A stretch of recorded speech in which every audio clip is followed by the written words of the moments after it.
Hello everyone, good evening and welcome to Banking Awareness Lecture 4, which will be the last class as far as banking awareness is concerned.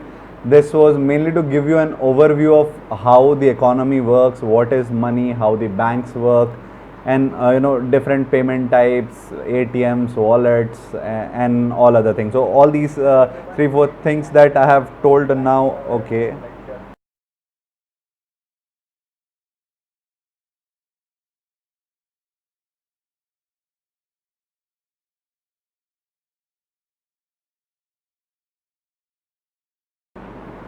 Okay, sorry. That was again. I was just checking the sound. It's all right. So,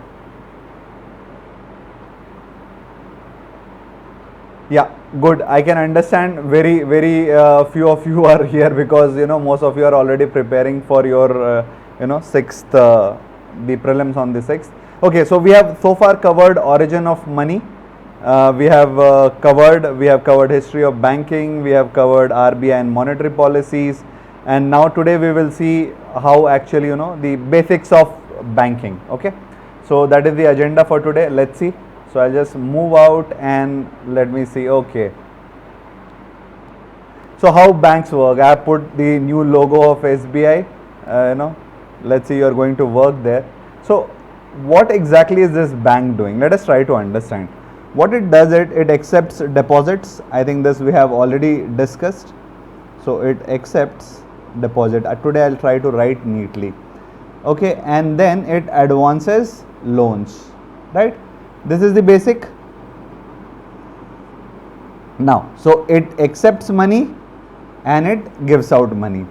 Now for it to survive, it's commonsensical that they have to accept these money at a lower interest rate to what it is gaining by loaning it out. It's as simple as that. Okay, so my rate of interest total, all the, I can say here, cost of funds in terms of all the deposits should be less than what I get as yield from this deposits after I loan it out. It's as simple as that. So now look at the bank's liability. Liability means it has accepted something, it will have to pay back. So what are its liabilities? The saving deposits, the current account, the fixed deposit, the recurring deposit, the bulk deposit are the big ones. I think above 1 crore, they are the bulk deposit. And then how much money you put, accordingly you are given some benefits and accordingly you are given some interest rate. Typical saving rate is between 4 to 6. Now this is before it was regulated by RBI, but now it is up to banks to do it. Current account deposit, absolutely no interest. How are they different? Then why will someone open a current account deposit and not a saving deposit? Because this gives you other facilities like overdraft, no limit on the number of transactions. There is say prescribed limit to how many saving account transaction you can have, but again it's bank to bank dependent, and because of the competition it is not enforced. So you really do not see a difference, but generally all the businesses will have current account, all personal will be saving, and we will be interested in whatever 4, 5, 6% we can get. Then you have fixed deposit, which will range now from 9 to, I think it's currently in between 7 and 8 now. Your recurring deposits, again you can every month you can keep giving some money and then take out. And this bulk deposit I told you are the big guys who are putting more than 1 crore rupees and they get more interest. Now when you look at this, you see, can you think which account will the banks be really interested in? The best account for say on part of bank, it would be current account, because it does not have to pay them anything except for the services of their overdraft facilities. Maybe for that also they charge interest. Except for servicing them over and over again, there is absolutely everything good about current account deposits as far as banks are concerned. But what is the drawback? Then why don't banks are just running with only current account deposit? Trust me, they keep looking for current account say people. They will keep going to businesses, they will ask you to put their money for whatever little amount of time they keep. They will be happy with it. The problem with current account deposit is they are run by businesses and they generally run tight, and most of the time they will be doing numerous number of transactions, and most of the time they will not have sufficient money. They will be putting say 10 lakh rupees today evening, and tomorrow morning they will be again withdrawing it. So that is the problem with current account. Saving deposits, most of it, what generally happens is you have household running expenses, whatever it may be, say 50,000, 1 lakh rupees, and then over time you keep accruing money in it. If you are not a great investor or a financial planner, most of our money generally remains in saving bank. We could have shifted it to fixed deposit, etc., but we don't take all those pain. Fixed deposits are assured money for bank. It is there with the bank for long. But the problem here is they have to give lot of interest. That is, one of the highest interest if you leave the bulk deposits. So it always, have to have that mix of funds. So your saving account plus current account are the least. So any bank would be running for more saving account and current account, and not so much for fixed and bulk. But then why will bank accept this fixed deposit, etc.? Because it gives them that assurity that before that time period nobody will come and ask for that money. Therefore bank needs all this. Now when it gives these loans, so I have given you a rough estimate of 4 to 8 or 9. Now personal loan, your house loan are I think one of the cheapest, 8 to 10. Education loan will be again around 10 to 12. Mortgage loans are, because you have mortgage something, maybe you will get 12 to 15. Corporate loans, depending upon the relationship, etc., you will get, but it will be higher. Personal loans are very high, around 18%, between 16 to 18%. Okay, so now you see what happens is all this will have total average cost of fund here because of all the interest that the bank is paying. So say suppose it comes out, we have seen it is between 0 to 8, 9, right? So 0 to 8, let's assume that the average cost of fund is 4. Now here if you see, they are all big, between say 8, 10 and 11, but to survive they need at least 7.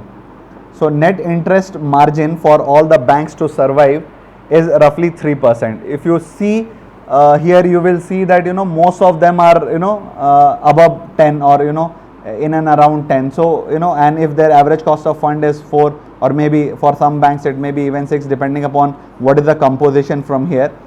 Accordingly they have to see what loan they should give and how can they achieve this 3% differential.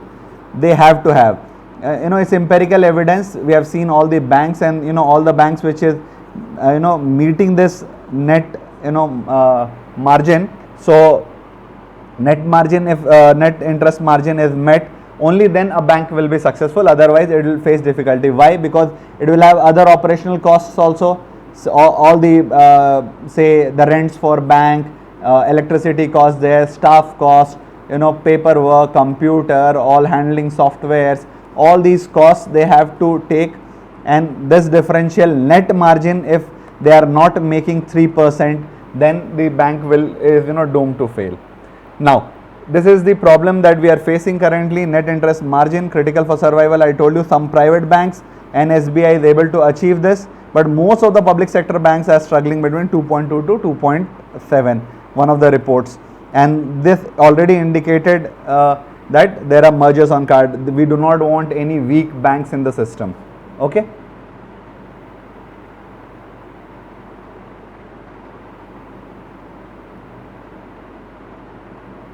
Current account is bank's liability. How can it be asset? It's someone else's money. Please think before you give such comments. Okay. Now why do you think this problem has arisen? Because most of these guys, वो सरकारी bank का एक हमारा image होता है ना कि यहाँ जाएंगे तो कुछ काम नहीं होगा. So I think that is hurting them the most. They are unable to attract the current account deposit, the high net worth individuals current account. The reason is very simple. वो सरकारी नौकर हैं, उनको पता है यार सैलरी मिलेगी. Now things are changing, but I am talking about the mindset and the kind of perception that people have. कि यार सरकारी बैंक में तो यार 6 बजे 7 बजे के बाद वो कॉल भी नहीं उठाएगा. Whereas ICICI का अगर आपका रिलेशनशिप मैनेजर है, रात के 12 बजे भी आप उसको कॉल करते हो, आपको रिस्पॉन्ड करता है, he will take care of your problem if it is in his capacity. Now high non-performing assets, we are already plagued. We have already and we are very slow in terms of the nationalized banks and public sector bank, very slow to respond to all new innovation. We hardly see any innovation happening from our banks, whereas the other ones are doing all the innovation. It be HSBC or or other banks.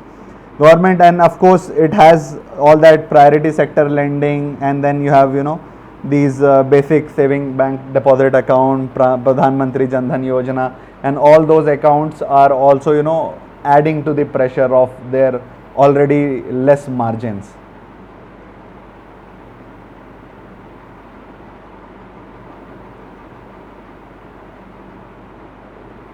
Okay, so let me move now. Saving account and current account, just some differences is generally for individual, no TDS is deducted, no tax up to 10,000, interest rates are deregulated. Before RBI used to set it. I have already daily interest now calculated. Before they used to check your balance on the first and 5th of the month and the last day, and then they used to make some average. I think it was there in our 10th class maths book also.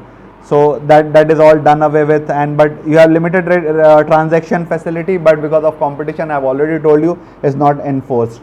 Now current account generally for corporates, unlimited transaction, no interest given, so of course there is no TDS, no interest and all those regulations. But please understand, this is still bank's liability. I saw someone saying how current account can be liable. It's someone else's money, yeah, you have to give it back to them. Okay. What is the need of the payment bank? Yes, to reach more and more people, as simple as that. SBI has close to 10,000 branches now, I guess, or whatever. You still have 6 lakh, more than 6 lakh villages. How do you expect to reach up to them? So post offices, they are trying to use their post offices, and you just want to increase your reach out. You want to make banking accessible to everyone. It's simple. Okay. This CASA ratio most likely will be asked in your interviews, and what exactly is it? Is the deposit in forms of current account and saving account divided by total deposit. And why this ratio is important? Because these are the least interest yielding, right, out of your total deposit. So the more you have, that means your cost of funds in terms of what you are going to loan out, it is less. So that says even with lesser interest margin you can survive. Okay, not interest margin of course has to be 3, with lesser interest net real interest. Why I'm saying real, the interest that you offer should be it can be even low if your cost of funds are low. So there are chances that at any given time SBI, because of its higher CASA ratio, may be able to offer loans at 8%, whereas Punjab National Bank might be forced to offer it at 9.5%. So that is it. Okay, so CASA ratio is important. Now we will learn about something about checks. If Negotiable Instrument Act under, and this act came under Lord Ripon 1881, one of the good guys, I will say, and lot of things were done. I think Vernacular Press Act was repealed under him. Wood's Dispatch, I think Wood's Dispatch was there, and then Hunter Bill, education reform, lot of things he did in between 1880 and 84. He is an interesting guy. And just see, Negotiable Instrument Act, why was it passed? Because the system of check is what? Basically there are 3 parties. So suppose I, Abhishek sir, and there is one bank. Now if I owe Abhishek sir something and I know my money is with someone, I will just write him, Abhishek sir, please go and collect this much money from him. So these kind of things needed a legal sanction. वो अभिषेक sir मेरे पे क्यों विश्वास करेंगे? वो पता चला मैंने कागज का टुकड़ा पकड़ा करके मैं आगे निकल गया, वो जहां लेकर के गए वहां पर वो उन्होंने बोला भाई हमारे पास तो कोई पैसा नहीं है. So to make this serious matter, so that people start respecting it, people start using it without fear, Negotiable Instrument Act was passed. Very important. So that is the origin of it. I think it was not touched till 2015. Just imagine, either this man was genius या हमारी बीच की सारी सरकारें जो आई, ये in fact सारी क्या जो भी आई, मतलब they were lazy. One of the two things. Maybe the act was very good. Okay, so let's see the type of checks now. I think these are just a few basic things that I will just like to cover. There is really nothing much here to explain. I'll talk to you about the type of checks here. What you have. Okay, so you have what you are known as your post dated checks, antedated checks, and then your checks generally whatever date you write, if this is not say the money is not taken or not deposited within 3 months, this check will become stale. Post dated check, basically I met Abhishek sir today. I know I'll be living in his house. I have to pay the rent, but we will not be meeting for next 6 months. So I'll just write the post dated checks. I know for next 6 months he will not throw me out. So I'll just give him 6 checks of date the coming 6 months. Antedated are those where you put the date which is before today's date. Simple terminology, what is more important is your 3-month check becomes stale if you do not put it. Okay, now these are important thing. MCIR you must have heard of, magnetic ink character recognition code. What happens is, so that you do not have more duplication, etc. These ink have they behave differently under magnetic field, and it can easily identify those code and all the details about all the details from the issuing branch is easily extracted. Then you have IFC code. Again, this is the Indian financial system code. This is very much required if you want to send your money abroad, but even for having a good system for RTGS, NEFT, etc., I think you require IFSC code. Okay, so these were okay, what is this? This is generally in 3 blocks. MICR, the first one is I think city, the next one is bank, the third one is branch. IIFC, I think it has 11. This is 4 for branch, fixed by compulsory 0, and then you have 4 plus 5 plus 6, the code for the bank where it is issued. This is for Gurgaon branch, Huda office. Okay.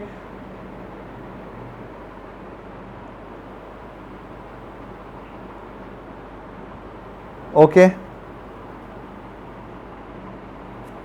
MICR, I think someone is saying magnetic ink character reader. The machine will be the code will be recognition code. Reader code will not be the reader, right? Just have a check. The machine will be called magnetic ink character reader. Okay.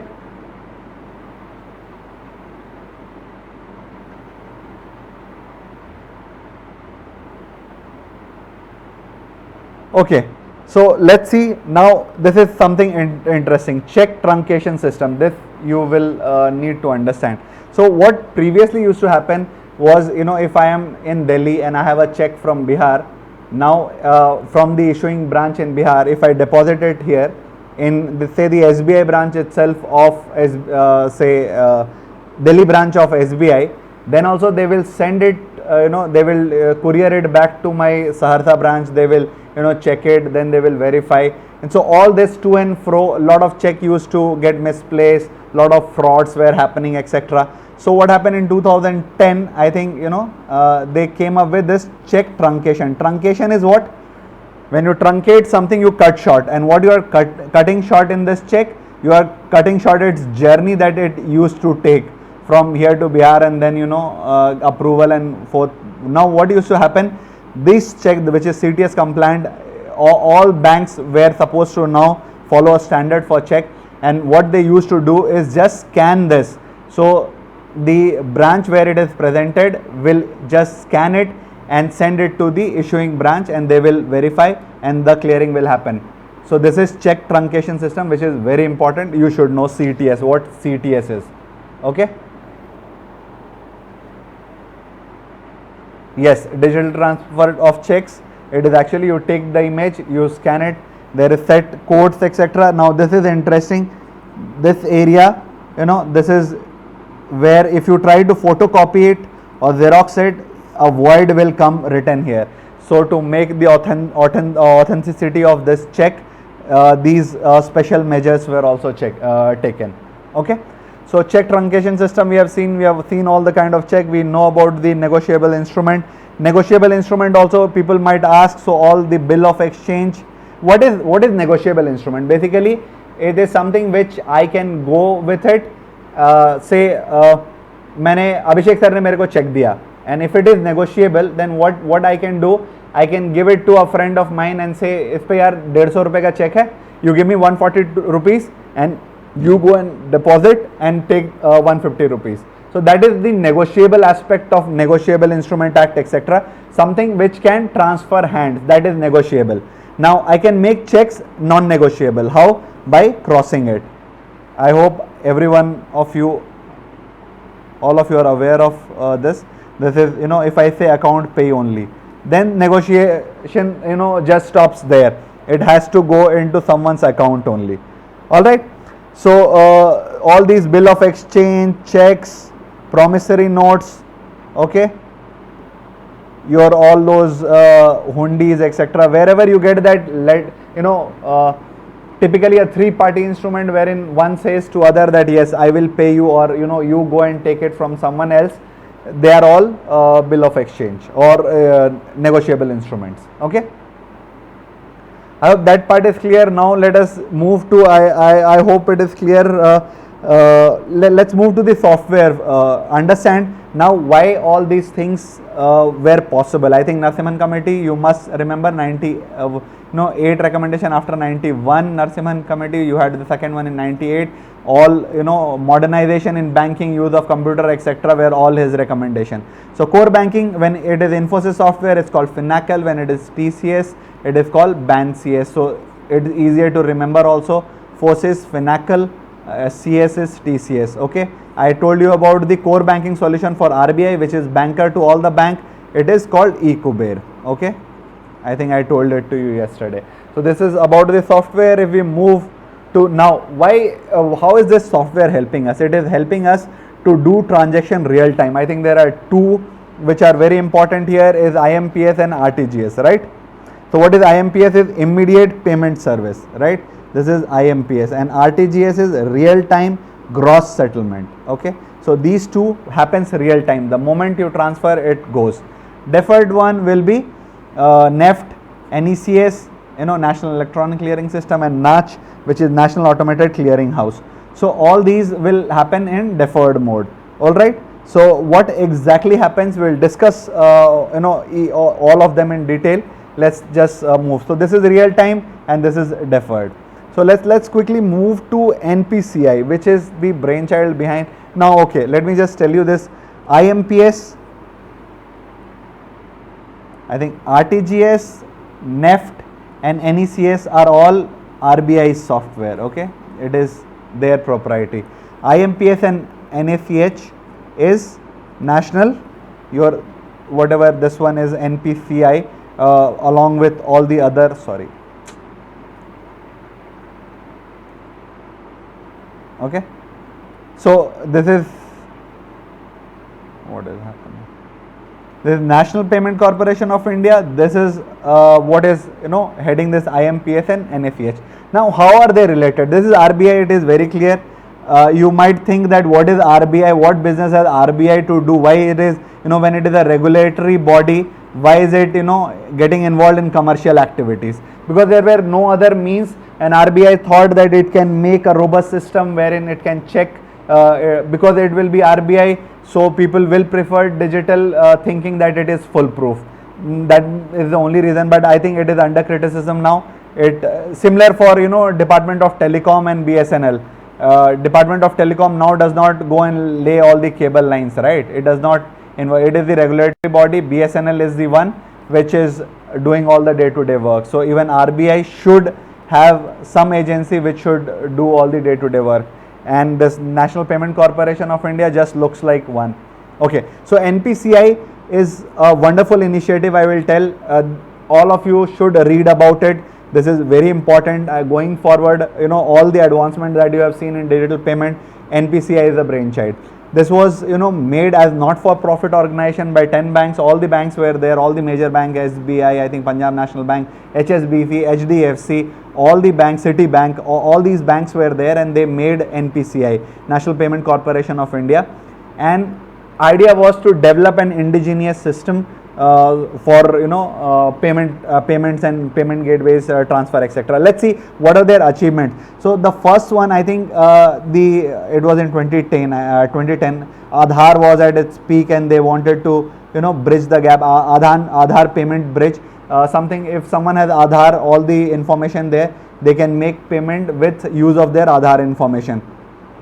Then you have National Automated Clearing, which is NACH, which is generally used for all the if you want to pay something, if you want to schedule your payment for next 6 months. So instead of giving Abhishek sir check, I gave, I put a standing instruction on my bag, that is through NACH. Okay, National Electronic Clearing, National Automated Clearing House.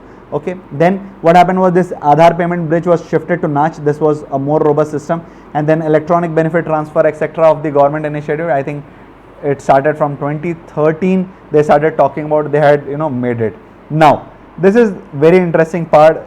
All these things you need to know. Okay, what are these? Let us see.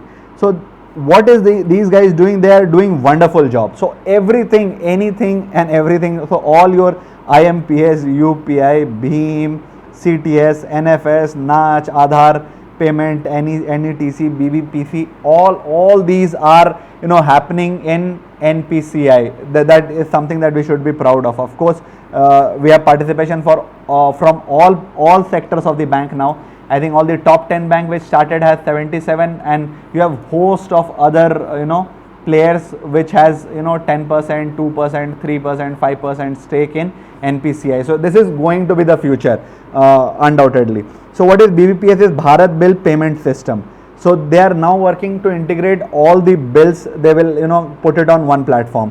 NETC is National Electronic Toll Collection. This is also in progress.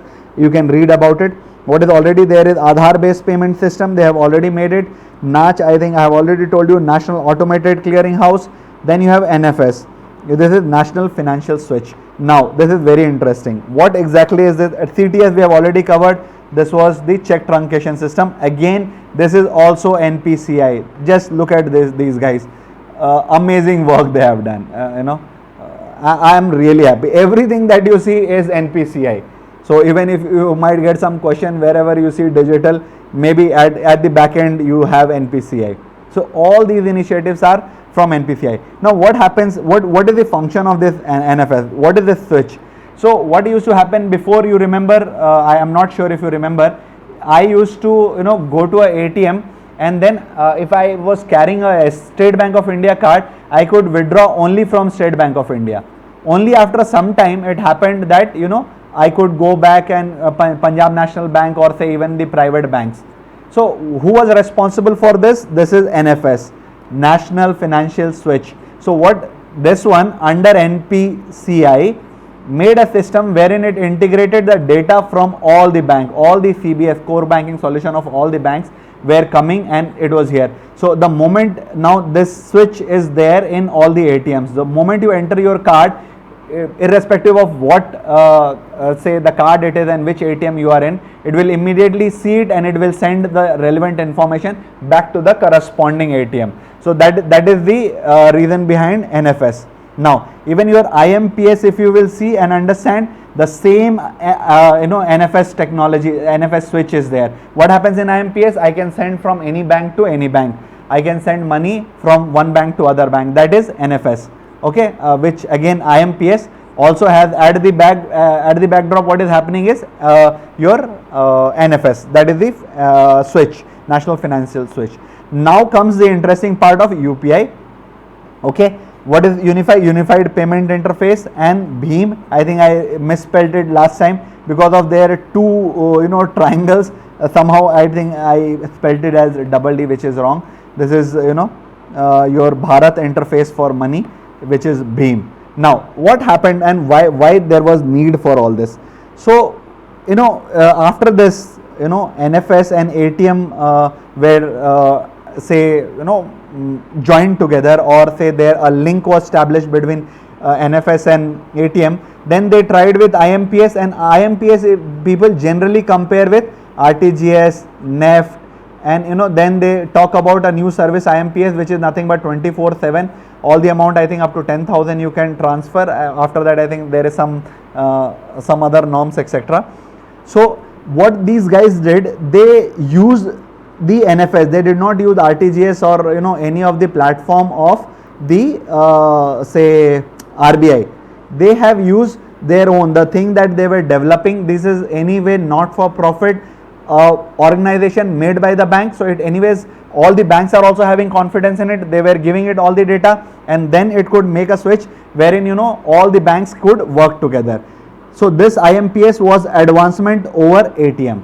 Now what is UPI? So these guys now thought of a very interesting thing. I'll just erase it. It's become, so unified payment system, wherever you see this is the UPI.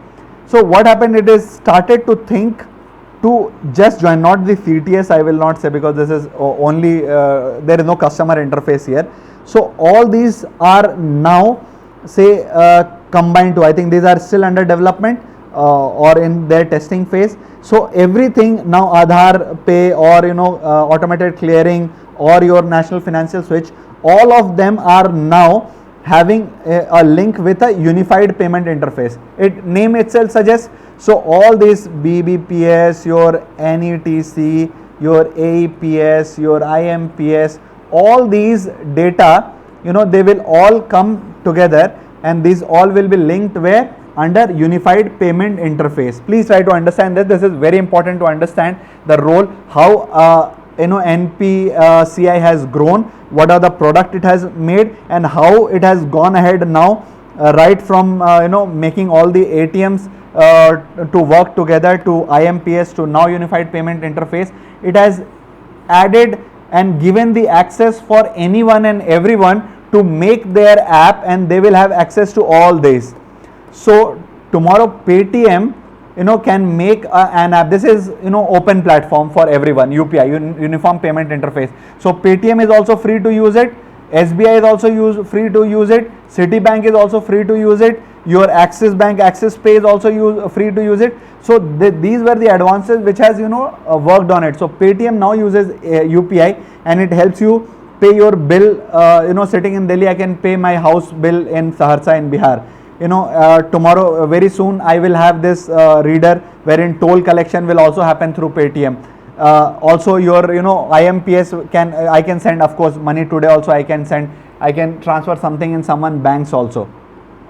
SBI made SBI Buddy, I think you all know. So what was happening was, now when this open platform was given, everyone was making their own platform. And I think our Prime Minister was severely criticized also for endorsing directly, indirectly Paytm. Now what I think, it must have come from the ministry that you guys are the regulatory or the makers of unified payment interface. Why don't you guys make a app which will be again a collation, something like you integrated all the ATMs. Why can't you integrate everything together under one part, which was the Bhim? That was the idea for Bhim. So what it has done so far is only the, I think, money transfer. All the bank accounts are joined together. I hope this story you have understood properly in your interview, in your common understanding, even for your MCQ. This is very important. So NPCI has grown leaps and bounds. It has almost all the clearing facility that you see, etc., are made by NPCI. There is one more, RuPay. I'll talk about it. Yes, it is an open platform.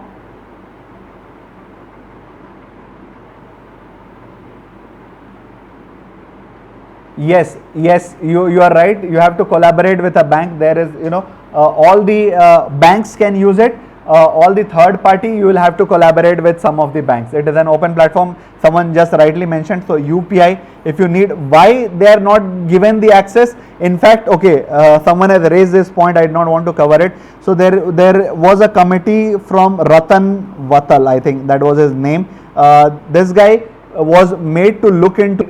There was, after demonetization, there is mad rush for making everything digital, and we are very happy that our some indigenously grown NPCI is doing wonderful job, and I'm quite sure in next 2 years everything you will have just one single app and it will do everything, from your toll collection to electricity payment to everything. It is already there, but I'm talking about NPCI would have come. So what it did was, it formed a committee, and then it criticized. I talked about, RBI being criticized for running that RTGS and, your NEFT, etc., and ECS.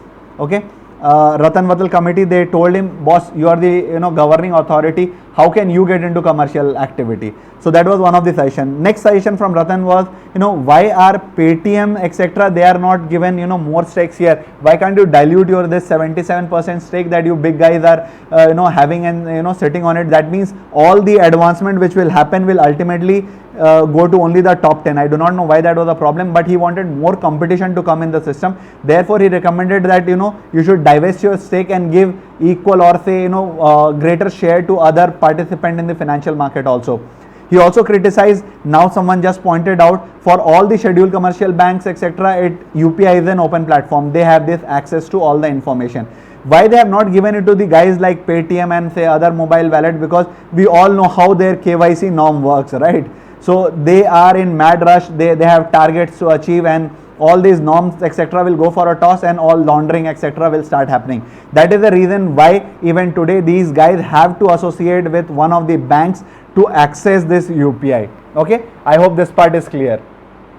Yes, and of course you have that worry about whether it can become anti-national etc. Okay, so this is the whole story. I hope this part is very clear. All the payment gateway I have tried to explain in detail how they are slowly merging, how UPI is the future, and all these things. I think Bheem was made in some 21 days by a 27-year-old guy, and all that story. It has a lot of bugs. Still I cannot set my pin, but I think that's just bug.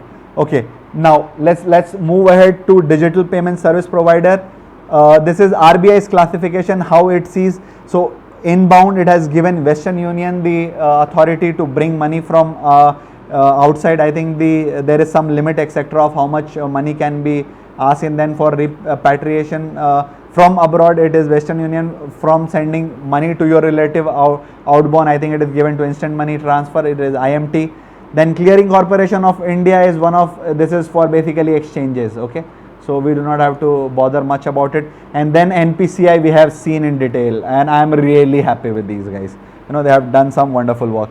Then you have card payment network, wherein payment gateways are there, like your Visa, MasterCard, these are your payment gateways. So I hope you are getting a broader picture of what is happening in the banking industry, how the card system works, how ATM works, and all these things, how your apps are working, how is Bheem working, how you are able to pay your electricity bill etc. I hope all that is very clear now. Okay, so now card payment network, if you will see all these guys, why you had this need for this Visa and MasterCard etc. Why could SBI not have a system of its own? Why? Because SBI, just think, if SBI and other all 20 or what, just include even all the international banks, if they all have their machines kept at point of sale, this guy will go mad, right? All the merchants will go mad.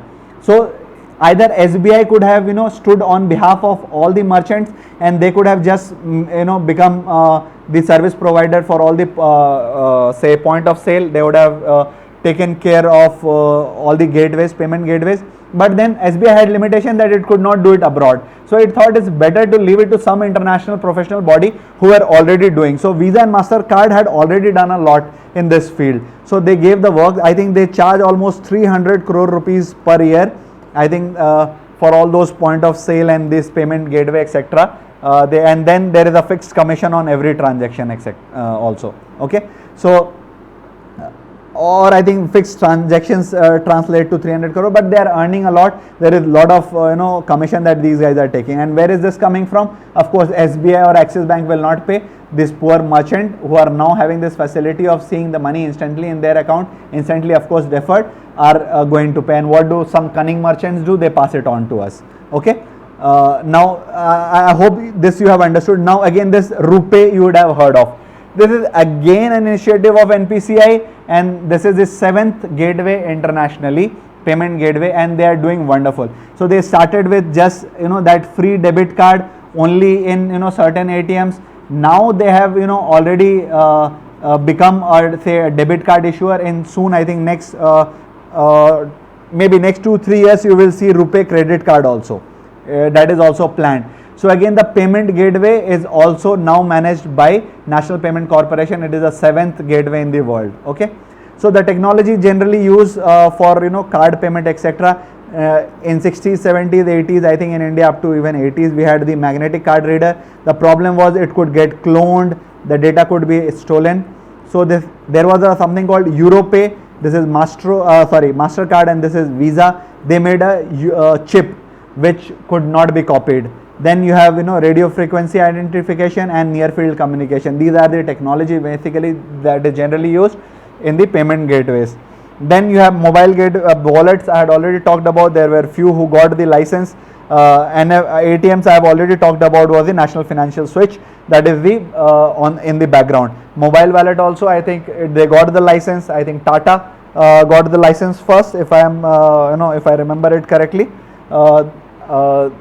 Yes, I think yes, it was Tata, and then you have all the other companies also. Now let us finally move to the type of ATMs. Okay, what are these types of ATMs?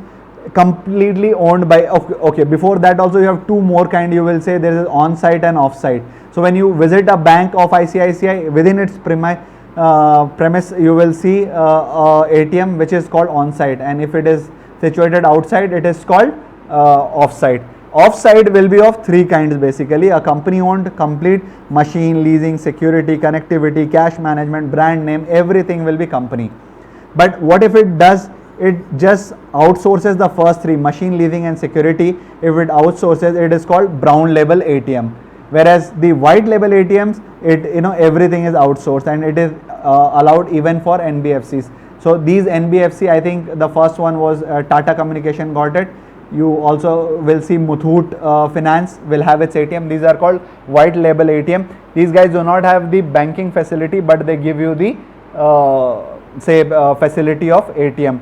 There are some restrictions on them of they were given the license under the condition, then they open in tier, it is tier not tire, please, I am not pronouncing it incorrectly. Most of you will be listening to it as tire. It is not tire, it is tier 3 and tier 4 cities should be 2 times what they will open in tier 1 and tier 2 towns. Okay, so semi-urban and urban should, if they open 1 here, they have to do it in rural areas, they have to open 2. That was the condition, and I think minimum of some 3,000 or 5,000 ATMs they were supposed to open every year, so that more and more people get benefit. Okay, what are the charges on transaction? It keeps changing. Okay, what are you talking about? If you are talking about ATMs, I think it keeps changing. I have even lost count of how many times it has changed. After the digital push, also I think there are charges after 4 free transactions, etc. There are some nominal charges. Okay, so this was all about banking. I hope you have understood about the payment gateways, etc. That was very important. National Payment Corporation of India, the wonderful work it has done, joined all the ATMs. Now it has given unified payment interface. So I am quite sure. Even I was not very sure. Last 1 month back when I read about it, I was also very happy. I was also every new day we are listening something new. Today we are listening about UPI, tomorrow we hear about Beam, then we listen about the digital wallets, etc. So what is actually happening? Who is controlling all this? Is it regulated or not? Who is taking care of all this? So I hope you have the basic idea about what is happening in the banking industry, and that was the idea of today's session. I want to keep it short. I do not want to take your time. So with this, I am quite sure you have broad understanding, money, RBI, your banks. Now if you have this understanding, it will become even easier for you to even do your ratification, if that is what you guys are interested in. Okay, so with this I will just call it a day. Before that, I think most of you would have seen our program for SSC CGL. I think today and tomorrow would be the last date basically for filling up all those forms. By Wednesday we will personally communicate to all those guys who are selected, who are screened for our next batch.